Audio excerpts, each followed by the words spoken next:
Hey guys, Jenna here with Tiny House Giant Journey, and I'm here in Portland, Oregon at the Tiny Digs Hotel, and I'm going to take you on a tour of the log cabin tiny house. Let's go check it out.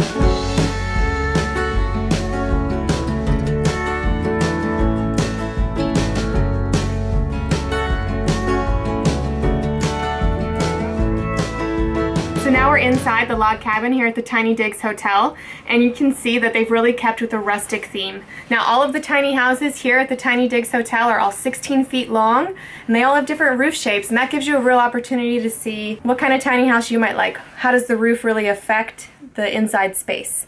So let's go ahead and start walking through.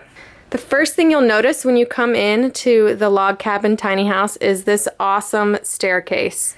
Basically everything inside the log cabin is made out of wood, and you can see that even the shelving is live edge. They've really kept with the theme. Even the candles look like little logs. They have a little fireplace here, electric obviously, and then this folds out into a full-size bed. I might try to do that for you here in a second. But basically what they've done is they've created a full-size bed that comes out via these slats. You pull on these handles and you get this futon mattress that folds out, and you can have sleeping for two down here pretty comfortably. That's great for those that don't want to climb, and also if you have a family of 4 staying here. Next up we got the dining room table. This also can fold up and become larger, and so you can have seating for 4 if you want.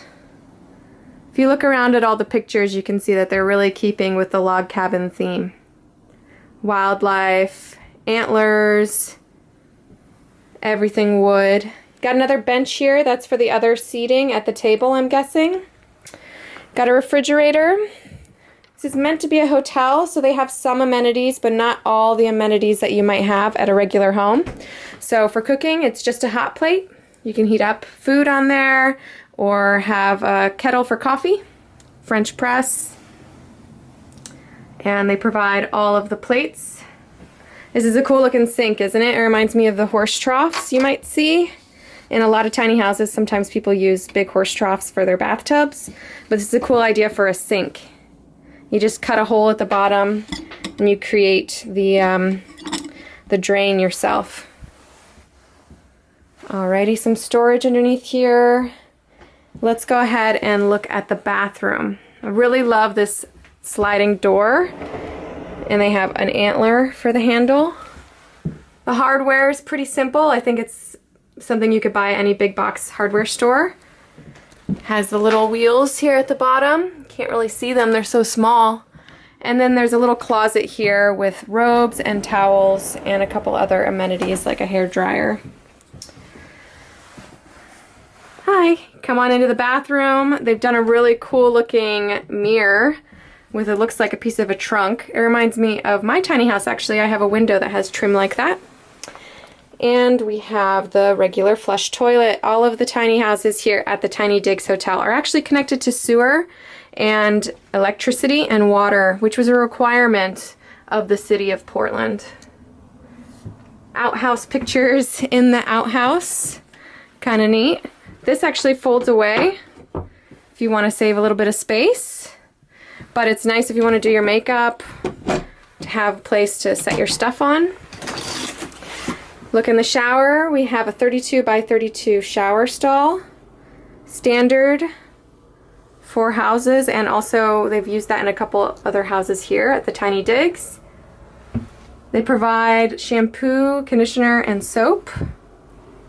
So very nice. Let's go ahead and check out the upstairs.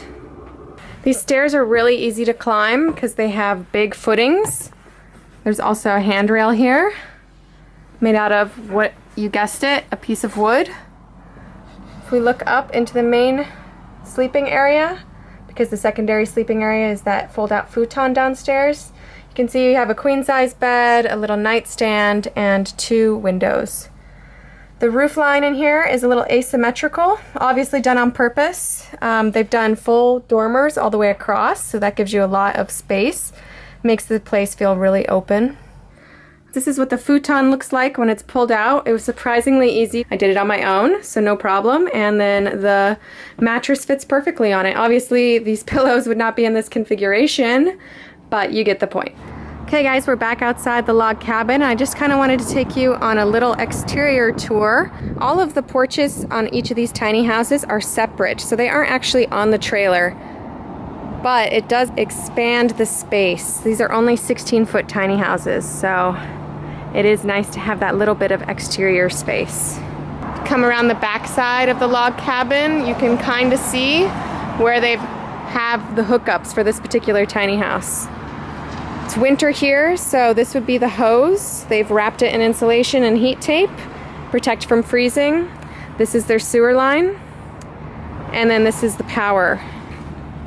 You can see how they've leveled the trailer underneath here, and the tongue is actually protruding out underneath that porch. So having a porch like this is a great way to hide the tongue of your trailer if you kind of want to pretend that the tiny house isn't on a trailer at all. You could even skirt this whole thing and it would basically look like a log cabin, an elevated log cabin.